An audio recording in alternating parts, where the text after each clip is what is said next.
気分は最高だけどびっくり世界がどう Welcome to the Super Sentai Brothers. This is episode 16 of The Spy Who Loved Megaranger, the internet's best and only podcast dedicated to Denji Sentai Megaranger. Every week we watch an episode of the show and we share our thoughts with you, the listener. My name is Matt J. With me as always is my co-host and brother Dave. Dave, how you doing today? Doing well, man. Had a great day. Got to see you today. That was fun. That was very nice. Drove the twins out, picked up a fresh baguette, and drove on our way. I hope that you enjoyed it. We did. We ate it sitting in the cell phone parking lot at the airport because you can see a bunch of planes. So the kids just like to sit there and look at the planes? Yeah. Man. Just to get out of the house.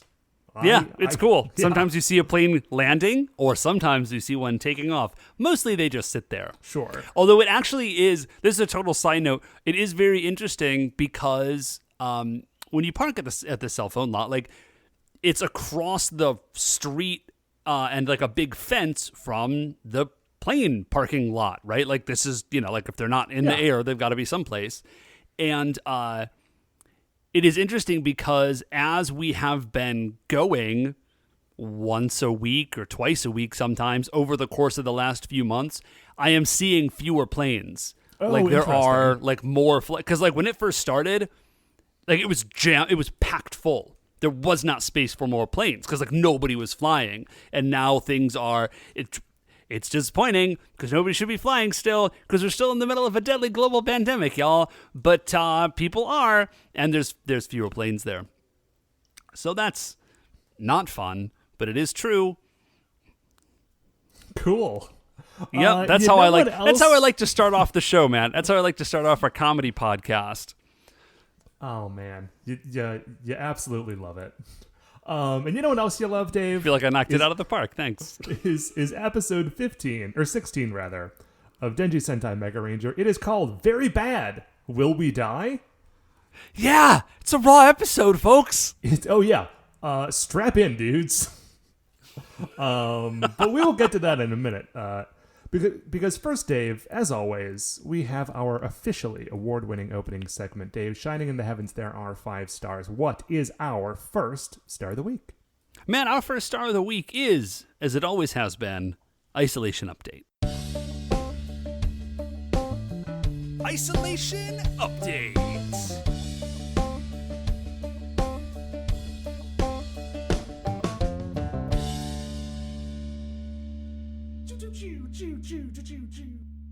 So Matt, how's your isolation going, I guess? Oh, all right. Been eating a lot of muesli again. I remember that I love muesli. Been eating that it's for delicious. breakfast. Feel like I got a lot of power. It's very good.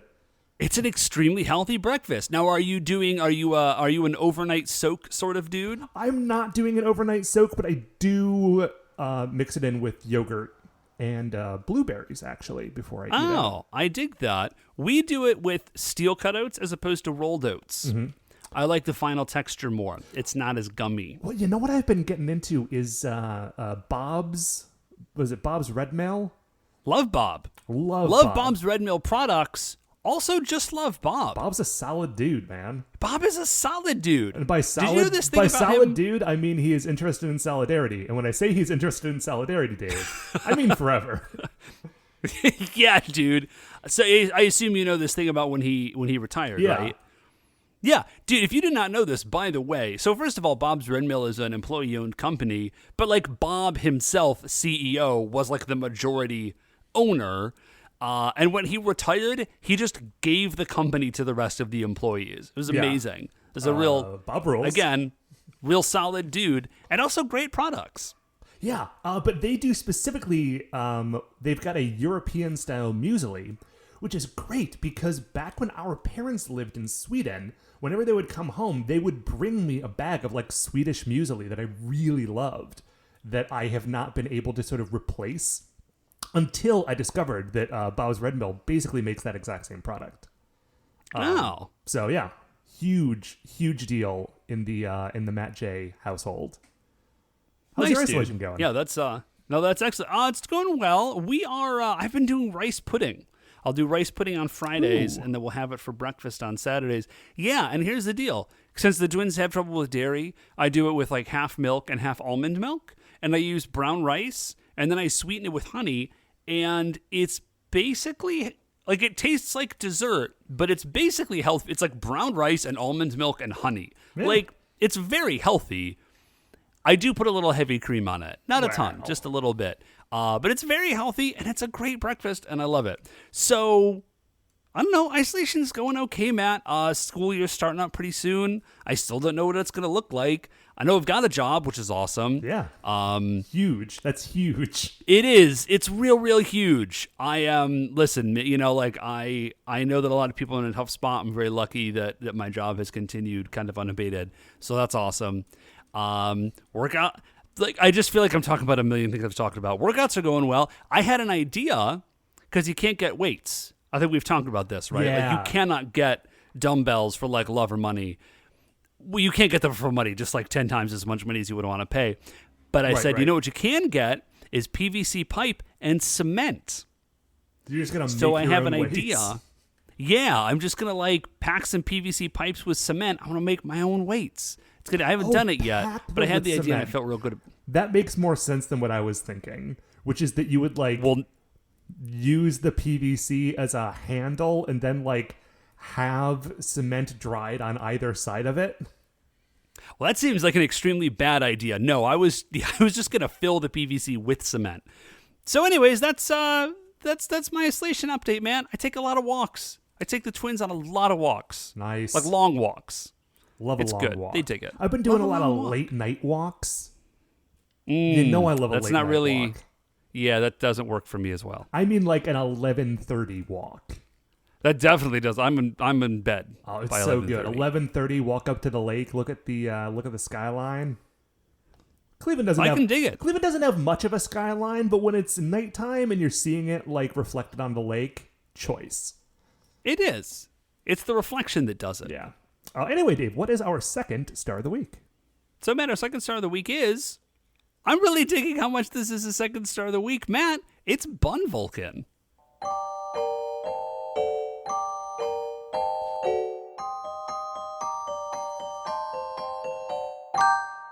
Welcome to Bun Vulcan. Well, Dave, we've already talked about any bread stuff that I did. I made another batch of baguettes. You came and got one. You did. They were great. But what is your bread update? So, well, it's not a bread update. I made a cake. And this was I made a masala chai flavored cake. Because I love Ooh. spice cake. Yeah, I love don't spice know cake. why I'm making that sound as though I am surprised. You brought me a piece of that cake, and I enjoyed it very much. I did bring you a piece of that cake. So I love spice cake in general, but I said, you know what? Normally spice cake has like pumpkin pie spices in it. That's kind of a standard like American spice cake blend, right? Right. And I said, I love spice cake. I am going to change it up. I'm going to do a masala chai spice cake. And so it's a lot of the same things, right? Cinnamon, cardamom, no nutmeg because it's not American, but cinnamon, cardamom, and some other stuff. Here are the two big things that I added into this spice cake that are masala chai. First of all, I did do black tea. Like I just ground up some black tea and I put that in the cake mix, and I felt like it worked. Not cake. I made the cake from scratch, but it's still mixed. Sure. You understand what I'm saying. And then the other thing I did put in, I was a little bit like on it, but I did it anyways, was black pepper. A classic ingredient in masala chai, not something you would normally put in a Genoese sponge, but I did it and it worked. It was delicious. Totally worked. I am running into a weird thing with my cakes, though, and I have no idea why this is the case. Because this book is amazing, like this Art of French Pastry book that I have by Jackie Pfeiffer, and everything on it is spot on, except the cook times are like really off. And I even was like, well, let me get an oven thermometer so I know that like my oven is at the right temperature, right? Are they consistently Because off in the same direction? Like, Yeah, are they they're always always short way too or long. always long? Okay. They're always long. He's like, cook it for 30 to 35 minutes, and I pull it out at like 28, and it's still slightly overdone. So I have no idea why this is the case. Like, I have a good oven thermometer. Like, I just bought it. It's brand new. It's from like KitchenAid. Because here's the biggest, I have discovered this, your preheat button on your oven, if it's anything like mine, is a complete fabrication. Like, all that says is, like, it's hot now. But it does not, if you preheat your oven to 350 and it beeps and it says it's ready to go, it is almost definitely not actually at 350. Which, if you're, like, roasting a roast, probably doesn't matter as much. But when you're, like, slapping a Genoese sponge and it's got to be at, like, 350, it's really got to be at 350. So I don't know what's up with that, but I've just started adjusting. I've started checking my cook times a lot earlier. So anyways, I made a masala chai cake. It was real good. I didn't put a frosting on it, but I got to figure out a frosting, and I'm trying to figure out what to do. I think maybe like a cream cheese frosting would make a lot of sense on a spice cake. But I might try and do a French. Yeah, but I might try and do a French buttercream, which is like a fancy thing, and I've never tried it before, and it would be fun. So that's my thing. Cool. I think it'll be good. All right. Well then, Dave, what is our third star of the week? Our third star of the week, Matt, is I'm working on a new game. Because it's not a. It's a. Does like that a mean board you finished game. the old one? It doesn't. Of course not, Matt. It doesn't mean that. Although I have, man, I really thought I was going to be able to find a lot of time this summer to be working on Go Sentai Heroes, and I've done a little bit of it, but the whole summer has just been so weird. It's an off year overall. It's an off year, man. I really would like to get this project finished because it's been a number of years for Go Sentai Heroes at this point, and I really would like to kind of get it knocked out and just done. I haven't done that yet, but I'm really it's really close. I think the big thing that's happened. Dave, I did not bring this up to berate you about Go Sentai Heroes. You have a new project you're excited to talk about. Oh yeah. No, I'm excited about Go Sentai Heroes. I think with everything, there hasn't been a lot of opportunity for the people who have very generously asked for the rules. There just hasn't been a lot of opportunities to playtest stuff. So I'm a little bit at a wall until I get like more feedback and people in on it and looking at it and seeing if the game really does work. So here's the new game we're working on. It is called Tulip Mania, and it is inspired by the Dutch tulip futures trading frenzy of the late 1600s. Of course it is. I mean, what else would you make a game about? What else would you make a game about? So kind of how it's set up right now is basically there's like 3 stages of the game, and there's like an early stage and a mid stage and a late stage. And the early stage is like fairly straightforward. You're just like buying and you're like planting tulips and selling tulips, and that's fine. And then mid stage, prices are starting to get a little bit wackier. And then by the end stage, like things are completely out of control. There's like crazy events happening. The market is like fluctuating wildly. People are gaining and losing like vast sums of money, or guilders, I guess. And then at the end of the game, the market crashes because that's what happened. So it's not like Monopoly where you're just like trying to win by like having all the guilders. It's like, well, no, the market is going to crash, and your goal is to sort of like set yourself up so that when it crashes, you're at your best spot. So there's like an aspect where you're like planting a garden to harvest tulips, and then you got to like bring them to market, and then you got to sell them. And then there's another little aspect where you can like speculate on the market. Like you can place a wager as to where you think the market is going to go. So yeah, if I get it put together, I'll put it out if people want to play test it. But I think it's pretty close to being done. The thing that's really fun about this, Dave, is that it really does feel like a Euro style like resource management game. It right? does. And it felt, when I had the idea, it felt very good. And what's really great about it is that you're designing a Euro style game, but it's also like it's not just a Euro style game in gameplay, right? It's also a Euro style game in like the fact that it is about like this weird bit of European history. This like insane tulips thing. Yeah, so I think it'll be fun. I think it has legs. I haven't had a chance to actually play it yet, but I did very strongly consider ordering $24 worth of little wooden cubes to represent the tulips that you're bringing to market. So I haven't done that yet, but I think it's only a matter of time. If you've got a pile of little wooden cubes, then you know it's a real game. That's yeah. I feel surprised at the degree to which I think that's actually true. So, yeah, that's my thing that's coming up. What, Matt, is our 4th star of the week? Dave, our 4th star of the week is a television show I've been enjoying. Ticket? It is. I have talked before on the show about my my love of most of the John Hodgman projects. Like, you know, I have enjoyed I've enjoyed his books, specifically his audiobooks are great.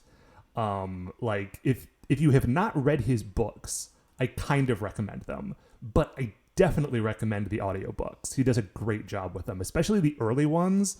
I'm sure I've talked about this on the show before. You have.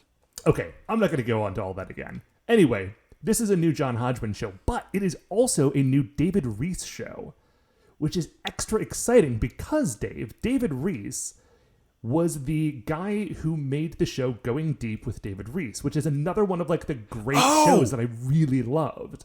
Yes, David Reese is great. Yeah, it's like, man, Going Deep is like, it's so sad because it only got maybe 2 seasons and they were short. It might have only been the 1 season, honestly. And then it kind of doesn't exist anywhere. I think it was made by National Geographic or something, and it's not anywhere. Like, you cannot watch the show anymore, which is a huge bummer. But this is a new show. The 2 of them are doing it. They are good friends. So they're doing this project together. It's an animated show, and it is about John Hodgman's character was a like Encyclopedia Brown style teenage detective in a small town in North Carolina, which is called Richardsville. And now he has grown up to be an adult, but he is still a detective for teenagers.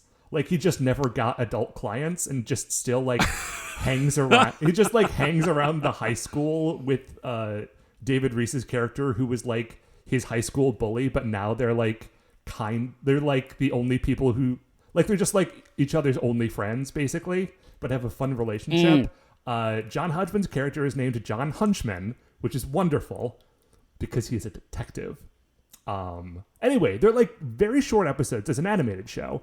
They're very short episodes because they were originally designed to be part of these like animated anthology things on, I think, the FFX network, but they have now been separated out as their own thing, so they're no longer, you don't have to like watch all the other stuff to watch that too. It's called Dicktown, and it's on Hulu, and it's very good. I recommend it.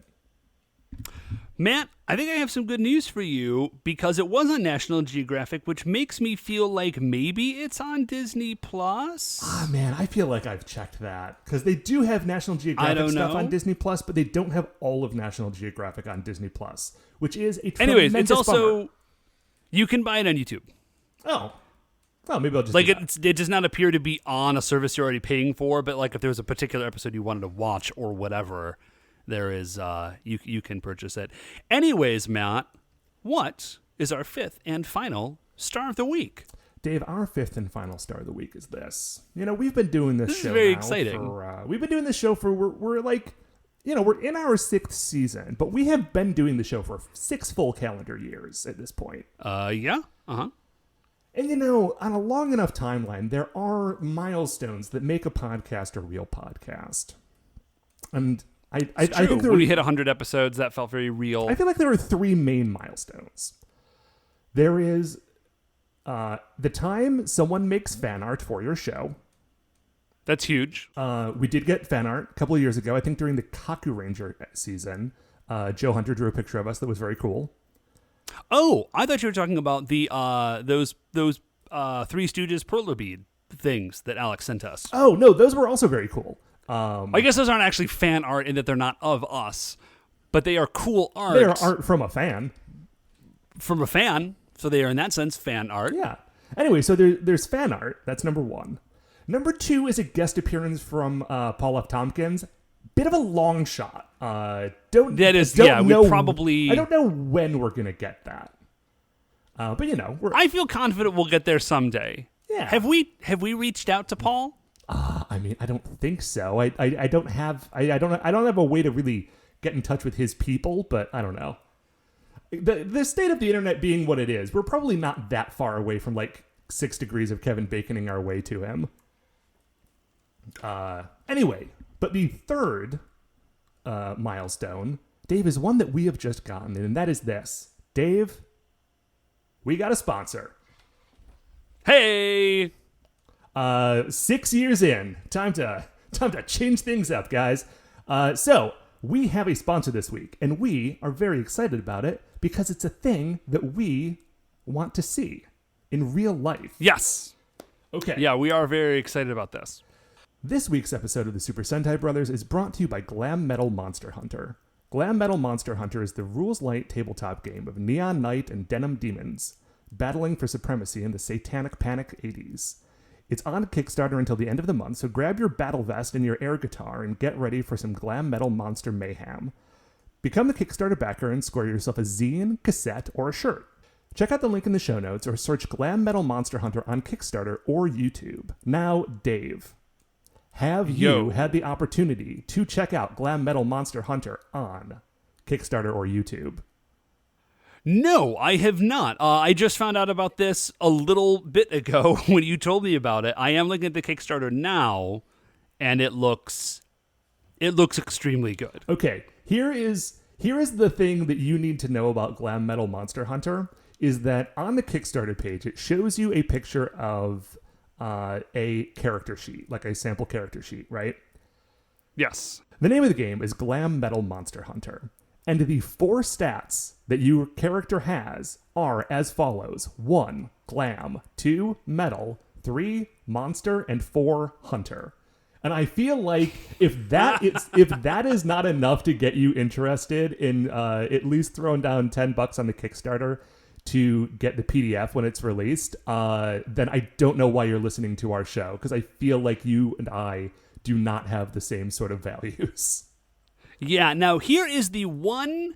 Listen, first of all, let me say I am completely excited about this game. I love weird concept games and I love rules light games. Here is the only thing that gives just me personally a tiny bit of pause is I don't know like anything about glam metal. Like it's completely closed off to me. I don't think, Dave, that it is necessarily glam specific. I think that glam is an aspect of it.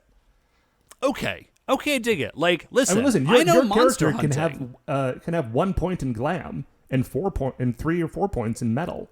You know. Yeah, I feel like I would have to put most of my points into monster and hunter, and a lot fewer points into glam and metal. Well, see, Dave, then that's easy. You are like a monster dude. Who is like a roadie for the band. Could be like a maybe roadie, you drive perfect. the van. You don't have to know anything about it. the music. You just have to be, I don't know, a werewolf or something. I'm a monster man with a monster van. I'm already invested. Anyway, speaking of investing, go back this Kickstarter, dudes. The great thing is that the game is already written and the Kickstarter campaign has already been successful. Like, they've already hit their original goal. So, there's like zero pressure yeah, here. there is zero. I mean, there is pressure. You should go do it. Right. I am pressuring There's you to positive. go do There's this. only positive pressure. But yeah, there is no risk of this not happening. It is basically already a done deal. The only thing now is that the more money they get, the more stretch goals they can reach. And if they reach those stretch goals, we get to see more cool art, like the one piece of art that you will see when you go look at Glam Metal Monster Hunter on Kickstarter or YouTube. Dave, those are our 5 stars of the week, and I was thrilled to talk about all of them. And soon, I will be thrilled to talk about episode 16 of Denji Sentai Megaranger. Once again, it is called Very Bad, Will We Die? It is very raw, but very good. And we will talk about it after the break.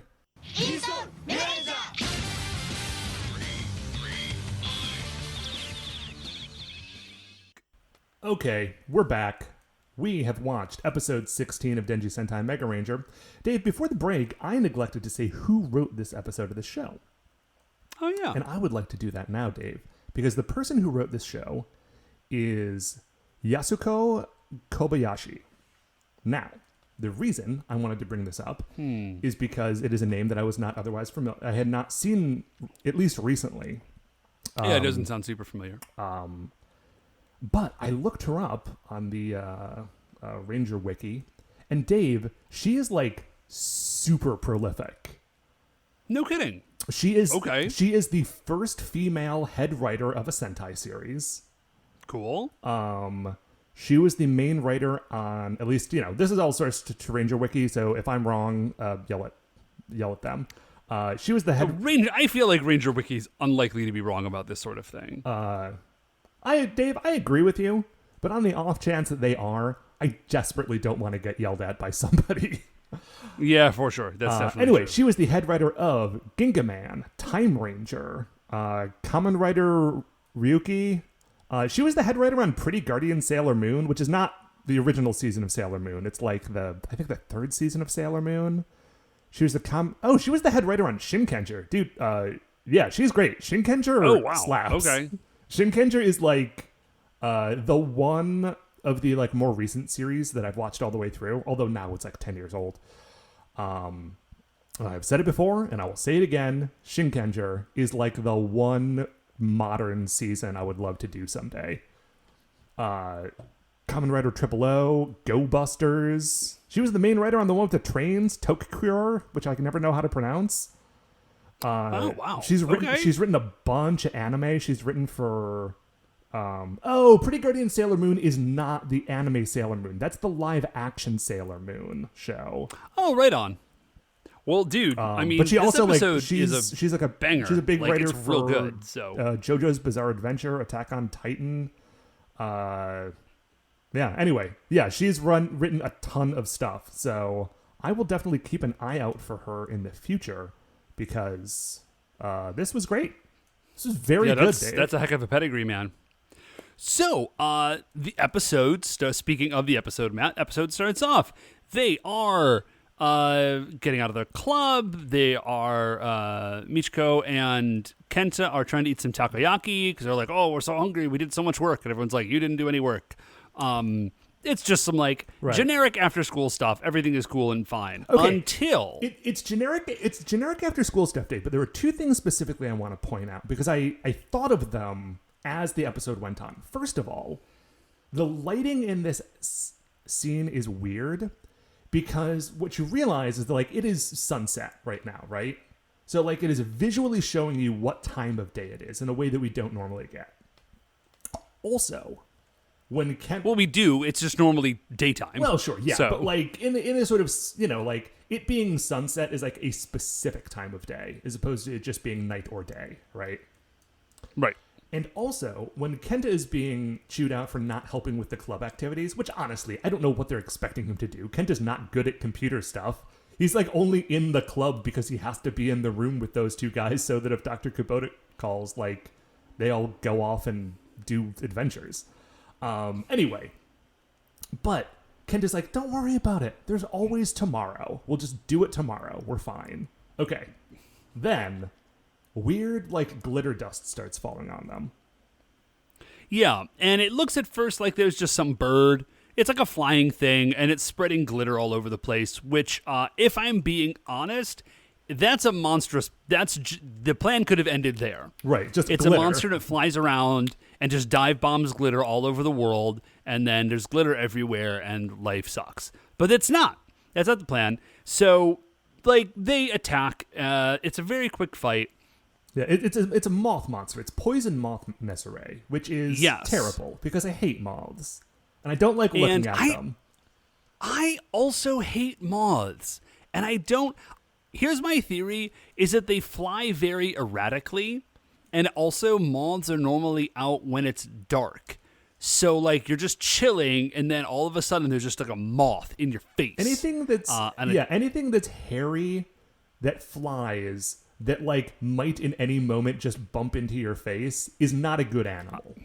Yeah, I'm not into it. And I think there's also there's an extra fear if you're a person who has glasses, because there's always that concern that if you go to like smack it off your face, you're going to send your glasses flying like into a rock or something. Yeah. So anyways, I don't like moths. But I especially don't like this moth. Yeah, well, he's a very bad moth because he is both a poison moth and a monster, which is extra bad. And like the Rangers are all squared up, they've henshined, they're ready to fight, and he does this like glitter attack. And they, like, you can kind of see them brace up, and then nothing happens. And Poison Moth Nezare just like runs away. Yeah, and the Rangers are very confused about they're this. like, well, that was weird. You would think that his attack would have done something to us, but clearly it hasn't, and we can go about our day worry-free. Yeah, now you may be thinking to yourself, yeah, but he's called Poison Moth Nezare. You guys should be concerned. He doesn't announce himself as Poison Moth Nezare, and the Rangers do not have the benefit of the placard that appears underneath him when he appears to fight them. Right. So it's the middle of the night. Alarm goes off. Kenta wakes up, and it's Kubota. And Kenta's like, it's 3 a.m, old man. Why are you bothering me? And then we see the shot of them on Galaxy Mega, and they're all in like, Kenta's in his PJs. Other people have clearly just like grabbed whatever was closest.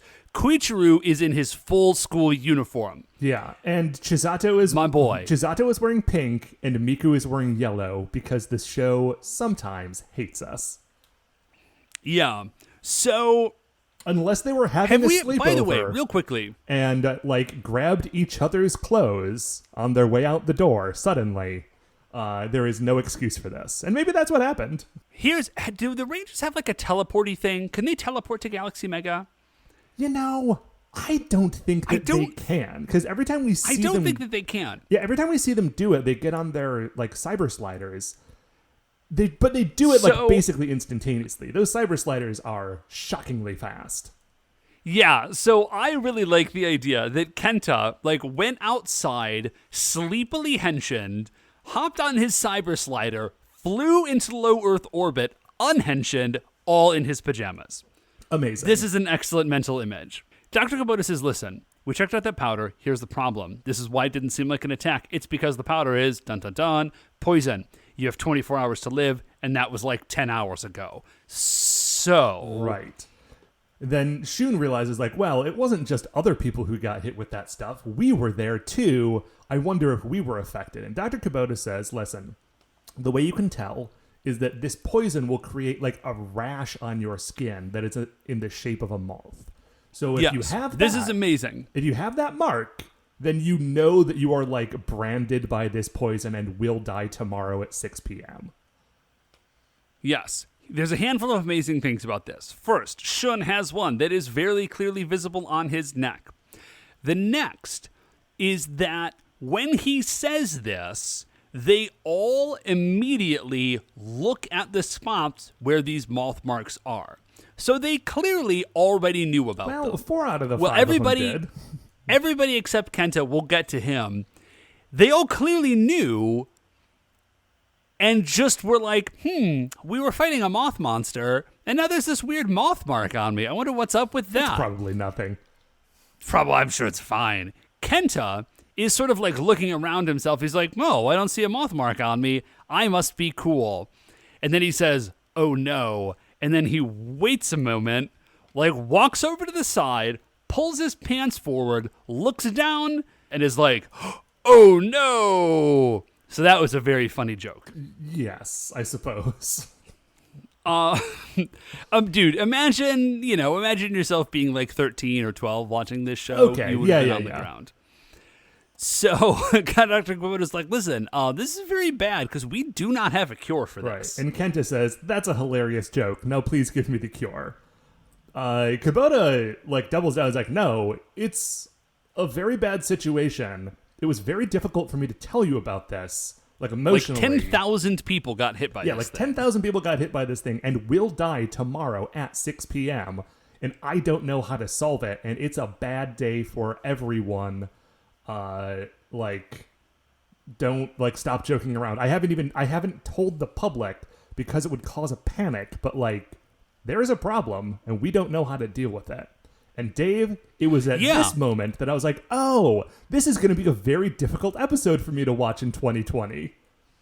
Yeah, I think here's the thing. I think Dr. Kubota, he would have been fine. He could have just told everybody that 10,000 people a day were going to die from this, and people would have just been like, well, I guess it is what it is, and I'm just going to go to the bar anyways. You got to look at the cases, Dave. You got to look by the cases, not by the population.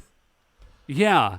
Turns out the population would have just accepted it, and that would have been, half the population at least. Anyways, So he's like, listen, don't give up hope.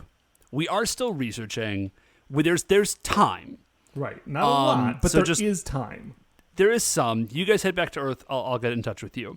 So we go from there to the Nezare dimension, and it's just a little bit of exposition. We found out something important, which is Poison Moth Nezare does not produce this poison in his own body. Right. This poison his has body been developed by Dr. Hinelar, which means that this is actually an episode where Dr. Hinelar is the main villain, which we don't see a lot of. I think this might be the second one. Like the very first episode was Hinelar, and now I think this is the only other one.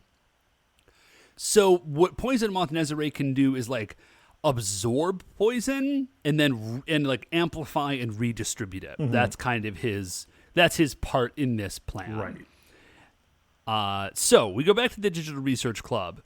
Everybody is just hanging out except Kuichiro, who's like kind of trying to research. They're like, did you find anything? He's like, no, this is a totally unique poison. Like, we don't know anything about it. You might call it a novel poison.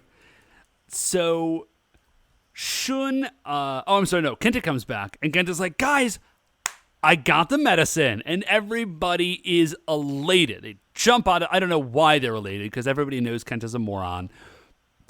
But they are. They all jump out of their seat, and he tips out a bag. And Kenta's idea is basically he just went to the drugstore and bought one of everything. Dude, I mean, okay. Like, I want to make fun of him for this, but like, hey, remember... You know who also did this? Remember March when a lot of people were just like, I don't know, man. What if we do this? What if we inject bleach into our bodies? Yeah, I do remember when the President of the United States suggested that. So... Anyway, so he's actually, just about to, that's a really good. A really good parallel. So if you're kind of wondering, like, how dumb is Kenta?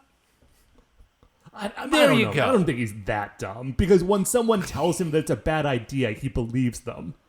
That's true. He does stop doing it, and he is good-hearted, which goes a long way. So yeah, he's about to eat a handful of random pills when Shun slaps them out of his hand and says, "Are you in like you are so dumb that you think that the Nezare have created a problem that you can solve. Like, they've created a problem that Dr. Kubota can't solve. Like, there's no way you can do it. You're dumb." And then, Kenta gets mad at him because even though Shun is right, he's being a jerk about it. Yeah, and actually, everybody else is like, my dude, like, Shun, come on, man. And honestly, man, dumb people doing dangerous things and then smart people telling them that they're dumb but being a dick about it and driving them away. I was like, man, this is a rough episode for me. This is, not very easy good, to watch. Very well written. I will remember this one fondly, but I did not necessarily enjoy watching it in the way that I normally enjoy watching this show. That is the not the fault of this episode, the fault of the world. Back to you, Dave. So we hop up to iNet where there's Tall Steve is just banging away on a keyboard. I do have it in my notes that this is a problem that not even Tall Steve can solve, and that's how you know he's serious. Clearly not typing. He's just he's doing that little kid typing where he's just claw handing the keyboard as fast as he can. And so then we just jump, and Dr. Kubota's like, we don't have the cure yet. Oh no. Shun, back at the DRC, says, I write it DRC because it's like the Digital Research Club, but whenever I say DRC, it feels like I'm talking about a communist state. Well, you're talking about the Democratic Republic of Congo, Dave. Obviously. Oh, yeah, there is a country with that. So anyways, Shun just hops up and he's like, actually, guys, I'm out. And they're like, what are you talking about? We don't have a cure. And Shun's like, yeah. No, I know we don't have a cure. So my plan is that I'll be dead in 8 hours or whatever. So I'm going to go live my life like this is my last day in it. And I'm going to go do the stuff that I wanted to do. Not as a Megaranger, just as Shun, just as myself. And Kenta and Michiko are like, yeah, actually, that's a very good plan. Yes, we are into that plan. We will go with you. Yeah. Chisatsu and Kuichiro do not. Yeah, they don't, and they're upset with the other three. But the thing is that, like, honestly, Koichiro and Chisato, like, their only plan is to stay in the computer lab. Like, they don't actually have a plan to accomplish anything. They're just like, well, we should all wait together in case Dr. Kubota calls. Yeah, I gotta say, I am with Shun and Kenta on this one. And yeah, like this, I get it, man. Now the things that they choose to do kind of undercuts it. Well, okay. Now here's the deal. First of all, they're all teenagers. So if, like, they're all dying in a few hours, the thing that they would be going to try to do is not what they put on this television show. Right. And it's a show for children, so that's appropriate. I was just like, clearly, this is a lie. Right. So next. So Shun goes to, like, a different computer lab. Like, that is how he is going to accomplish his dreams. He's going to go to a different computer lab. And remember, he's really big into, like, computer imaging stuff. And so he basically is, like, printing, like, doing nice, like, large format prints of his entire portfolio. Because he wants to set up an exhibition to, like, display his work for people to see and appreciate before he dies. Which is actually, like, I get that. Like, that makes a lot of sense to me, especially for a guy like Shun. Yeah. It's, like, it's really cool. Kenta sits down at his favorite Korean barbecue and orders 10 portions of special kalbi. And then we see Michiko go shopping. Yes. Now, like, she just buys a bunch of clothes. Okay, Michiko goes shopping and buys a bunch of clothes, but at the very end, she's got an ice cream and she just bought a bunch of new shoes, but she walks past a display window and she sees a wedding dress. And she just, like, stops and looks at it for a minute, and then the scene cuts away. And we go back to the computer lab. Ko is continuing to, like, search through his databases, but he's already looked at everything, and the solution does not exist in his computer. Chisato is there as well, and they're talking, and the whole vibe of this scene kind of makes it feel as though the two of them are gonna, like, kiss or something. Did you get that vibe, Dave? Yeah, man, I did 100% get that vibe. It was really weird, though, because, like, in the moment of watching it on the show, I was like, yeah, this totally makes sense. There's even some narrative, like, backup for it happening, and the scene is definitely set up to make you think it's going to happen, but at the same time having the cognitive dissonance of knowing, like, there's no way. There's absolutely no way it's actually going to happen. It just very much feels like it should be. And it's like, it's throwing me off. Yeah. There's a really nice moment where Chisato has, like, sort of stepped away from Koichiro, who was being quiet and sort of, like, sitting in his chair, looking at looking at the computer, but not at the computer. He's just sort of, like, looking. And she is thinking about the stuff that she wants to do. And of course she's a photographer. So she picks up her camera and she points it at him. But as she, like, zooms in the lens to, like, get him into focus, that zoom means that now she can see what he is holding in his hand, which she wouldn't otherwise be able to see from across the room. And it's like a little, like, a wallet picture of his family, I guess. And he just, like, holds that and a teardrop falls on the photograph, and then she goes over and, like, puts her hand on his shoulder. It's really nice, guys. It's a really nice moment. It is. It's just like a real killer moment. So Koichiro she grasps him on the shoulder, and then they're like, listen, like, we can't give up hope. We are heroes. Yeah. We jump up to Galaxy Mega, and we get another very key piece of information, which is they have figured out that Poison Moth Nezare does not produce the poison in his own body. So, like, wherever the poison is coming, like we said before, it's coming from someplace else, and he's, like, processing and distributing it. Yeah. So, we go down to Kenta, who has done some work on that 10 rounds of special boy, coffee. Oh boy. I also like that when he sat down at the restaurant, he just, like, put his wallet on the table. Like, well, anything that's in this, I'm not going to need after 6 p.m., so keep bringing me food. You just turn all this money into Special Call B. So a kid runs in, and he's like, Kenta, I knew I'd find you here, which I love. I love that Kenta both A, knows this kid, like B, A, is at this restaurant frequently enough, and B, knows this kid well enough, and that the kid's like, oh, well, Kenta's not at school and he's not at the arcade, so clearly this dude is eating Korean barbecue. Right.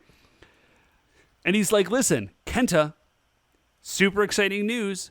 There's a new fighting game coming in. It's going to be at the arcade tomorrow. Like, Don't you be and late. I will play this game. It's going to be amazing. And in that moment, Kenta is like, oh, and then Kenta looks down, and the kid has the moth on him. So the kid's going to die. Yeah. And then the cook Kid at the runs away. restaurant, like, picks up the phone, is like, oh, great. You just had a baby boy. I'll be on the first train tomorrow to come see it. Oh, it's going to be so good to see you and this new wonderful baby. And then as he hangs up the phone, Kenta sees that he has the moth mark as well. Oh, no.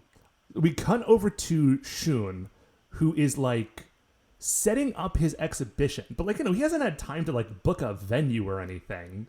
So he's just sort of setting it up sort of on the wall of this, like, this public fountain. And he's setting it up and, like, he's like checking the list. He's like, I printed this stuff out. I found a place to put it on the wall. I'm putting it on the wall and people will see it. But in this moment, he realizes that, like, the version of this that he actually wants to do is not this. Like, this is a pale substitution for, like, something that was a dream of his. And he gets really frustrated about it. It is. It's a really... Like, he really sells it. It's a really excellent moment. Dude, that guy's a because good like actor. you see him, he is like, you see him raging against this fate, and in the middle of it, realizing that, like, rage as he might, like, he can't change it, at least not right now. So, Michiko walks up, and she's got the big box, which obviously has the wedding dress. Like, you can't see it, but obviously it's the wedding dress. And you can tell she is very obviously about to ask Shun to, like, go to a church with her and let her put on this dress and walk down the aisle. Yeah. She never says it. Like, it never actually gets said in the episode, this is a wedding dress. I want to, like, either get married or pretend to get married before we all die. Like, even through the end of the episode, like, it is only ever, like, it's this, like, clear but unspoken thing. Before she's able to say it, these two little kids it's the same sort of thing. Like the two little kids see some pretty flowers, and they're like, oh, these flowers are so pretty. The girl says, like, either I think she says, when I grow up, I want to marry a florist. Which I thought was weird, but whatever. I mean, listen, you can want to marry a florist. It's just like she doesn't. Yeah, sure, why not? Maybe you just dig. She doesn't flowers. say I want to be a florist, I think is the weird thing. But and then, like, a little boy says what he wants to be when they grow up, and they're talking about their futures that are doomed and will never happen because obviously both of them also have the moth mark. Yeah, what is really wild to me is these marks are, like, clearly visible, and everybody has them, and they look the exact same on everybody, and they're very obviously a moth, and nobody is talking about it. Right. Like, nobody, it's like not in the news. The kids aren't like, oh, what's up with your weird mouth mark? There's not even like, I don't know. I wonder. Let's be concerned about it. They're just like, as though they don't exist. So anyways, we go back to the Digital Research Club. The three prodigals, I guess for lack of a better term, come in and they're like, no, like, screw this. It's too early to die. We're sorry that we ditched out on you to just, like, go do our thing. Like, we are back in it. Right, like, what can we do here? Rangers forever. Let's make this happen. This is awesome. And this is another great moment. Michiko had all these boxes and bags, and then she pulls out this plant. It's a potted plant, and she says, I got us this flower, and this flower is blooming tomorrow, and we will all be here to look at it. Like, yes, yeah, amazing good stuff. Like, what a great, oh man. So Dr. Kubota calls, and he says, guys, this is huge. We figured this thing out about Mount Nezare. And what that means is Moth Nezare must himself somehow be immune to this poison. Right, like... He must have some sort of poison antibody or something. Right. So you need to go... Yeah, and, like, cut a part of his body off and bring it to us so we can analyze it to find the antidote. This is... Now, Matt, I will say, I wonder if there is a degree to which, like, not having done a whole lot of LARP makes these... Like, as soon as they said that, like, oh, we figured out that he doesn't have the poison in his own body, I was like, oh, they're just going to have to get, like, a body MacGuffin. Like, go kill the monster and bring me, like, 6 wolf teeth or whatever, and that's what I need to, like, make the potion to save you. And I was like, they're just going to have to go get a part of Moth Nezare and bring it back. Genuinely did not occur to me, and I once in a game sent a PC to go collect a dog's tooth for a potion. I did. Yeah, I did remember that very good moment. So anyways, from there, like, things proceed pretty rapidly. Basically, like, Moth Nezare is out. He's spreading poison around. The Rangers jump in. They're already henchened. They dive in, and I think it's Red. No, it's Shun. Slices off. Okay, so Shun. Shun, like, gets Kenta in. jumps in to, like, sort of grapple with him, to hold him down. Everyone else is sort of trying to get at him, but he's shooting them off with lasers. And then Shun does his, like, flying tomahawk spin attack and chops off one of his antennas. That's what it is. So, Kuichiro, Mega Black, grabs it, and he dips, and then the rest of the Rangers are like, we'll hold him off while you go. And then they immediately start collapsing because it's getting near the end of the 24-hour time period. So now the poison is beginning to take effect. Kuichiro gets up to space in about 3 seconds. He drops it off. And then, like, he is going back down. Like, he is clearly feeling the effects of the poison as well. He's going back down. Dr. Kubota's like, dude, are you okay? And Kuichiro is like, he's like, well, no, I'm not. Well, no. But, like, the 5 of us all promised that we would greet tomorrow together, and so I'm going back down to be with my friends. It's very... Listen, I don't know how many times we've said it's very good, this episode, but the episode's very good, you guys. Yeah, I do continue to be really interested in the degree to which, like, Koichiro really seems like much more of a Red Ranger, and Kenta seems like a lot more of a Blue Ranger. You know, like, they've really kind of mixed things up. Like, this vibe from Koichiro. Yeah. Yeah, like, they really could have juggled the colors on most of the characters this season. We've talked about it before, but it continues to be true. We have. I do continue to be struck by it, and I really like it. So, basically, the Rangers are going down. They actually, they run away from Poison Moth Nezare. They run into, like, a little culvert, and they actually unhench it. They're like, our bodies they get just zapped and fall off the roof of the building that they're on. And, like, they are so beaten down that their bodies no longer have the energy to maintain the henchant form. Yes. Yeah. But despite that, they are still going to fight because, like, they are in this thing. Like, oh, dude, it's so good. They kind of come up around a bend and they're like, we're really serious now. And they just, like, I love any time the Rangers, like, attack in their unhenchioned form. Love it. Yeah, so they attack. I mean, it goes super badly, right? Yeah, they're A, human, and B, poisoned and dying. And also, a cool visual thing is, do you remember in the beginning of the episode, like, the lighting was such that we were, like, in sunset time? I don't, you know, sunset time, that common phrase everyone sunset uses. Time. Well, now the lighting has again shifted. So now there's a visual indicator that it has been it has almost been a full 24 hours. We are in, we are entering twilight now, and, like, now it is extremely serious. It's just a really nice touch.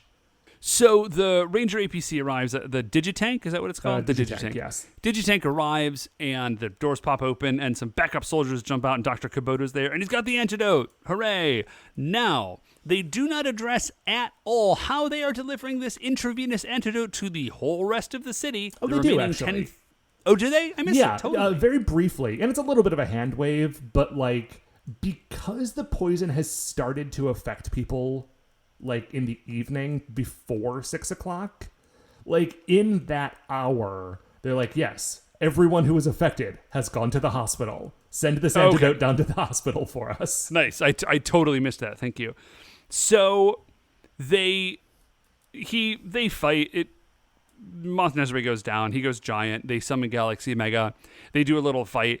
And then there's this great moment where Moth Nezare is about to go down for the count. And he's like, wait, Dave, if you kill me. Real quick, you did talk past the point in the episode where they grapple with giant Moth Nezare, tear his wings off, and beat him with his own detached wings. Oh, man. I do apologize. It is just like, these dudes, like, when they said that they're serious today, they were not kidding. Anyway, yeah, so you were saying, as they're about to kill him. Oh, so as they're about to kill him, he has this great moment where he's like, hold up.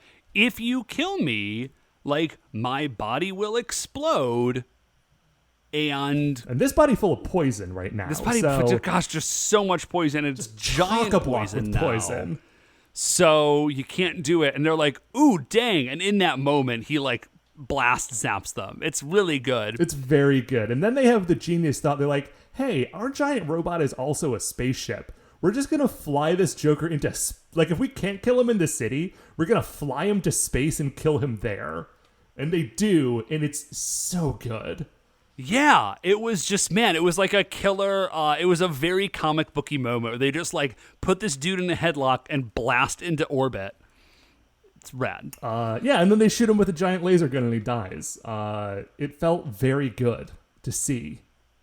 And that's it for the monster. We get another scene of them all the next day back at school. Kenta is trying to get money off of Shun and Koichiro because he, of course, has spent all of his money on food. And we cut to the digital research club room where they're looking at the the full table is covered with all of the clothes that Miku had bought the day before. And they're sort of going through. Chisato sees the box with the wedding dress, and opens it up. And is like, oh my gosh, you bought a wedding dress yesterday? What were you planning to do? And then... I do wonder how much money Michiko has. A lot less today, because she also is looking inside her empty wallet during this scene. Right, and then Chisato proceeds to mercilessly tease her friend and like dance around with the dress, and then everybody sees it. It's a good moment. It's a great ending to it. And then the very end of the episode, the camera rests on the flower that has now bloomed. Such good stuff, you guys. Dave, it's a good show.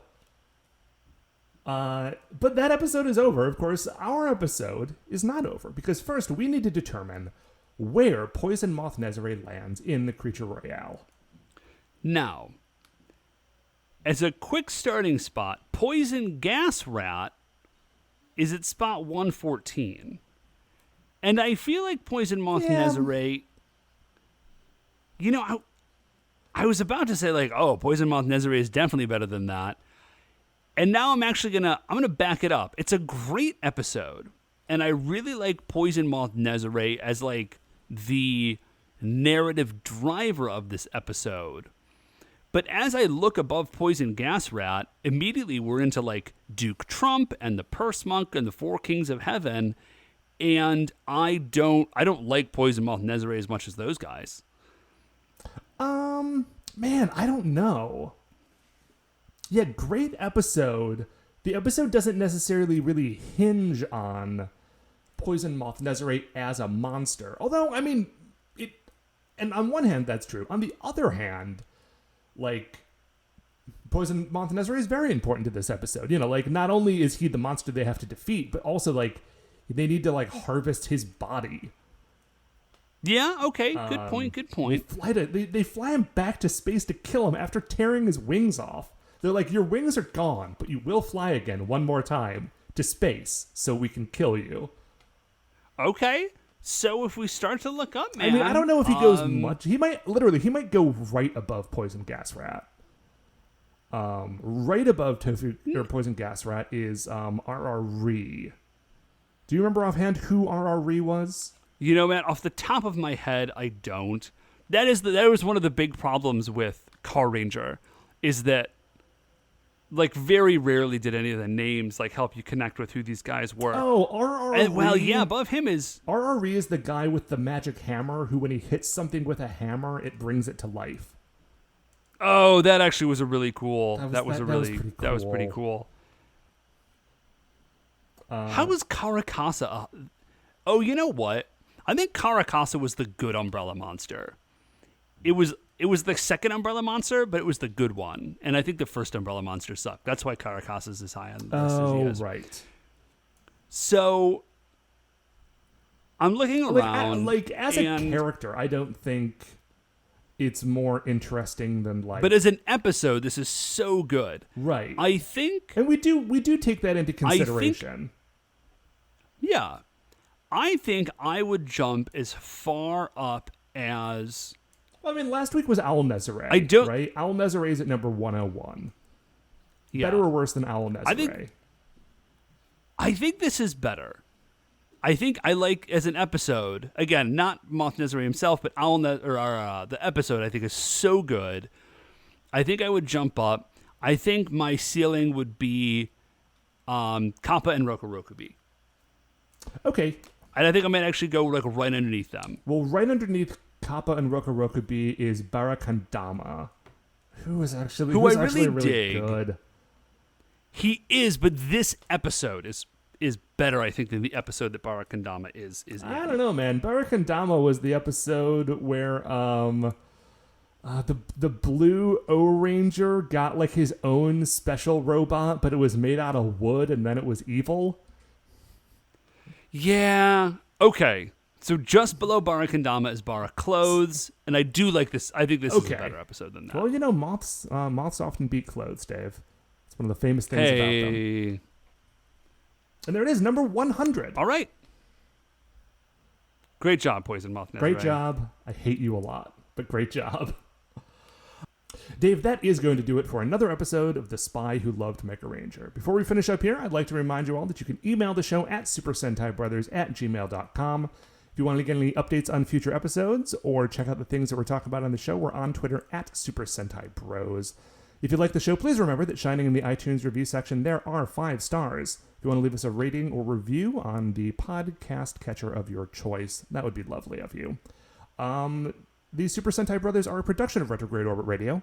If you'd like to listen to any of the other great Retrograde Orbit Radio shows, you can do that all at retrogradeorbitradio.com. Once again, we are the Super Sentai Brothers. I'm Matt. I'm Dave. And we'll see you next week for the greatest show on Earth.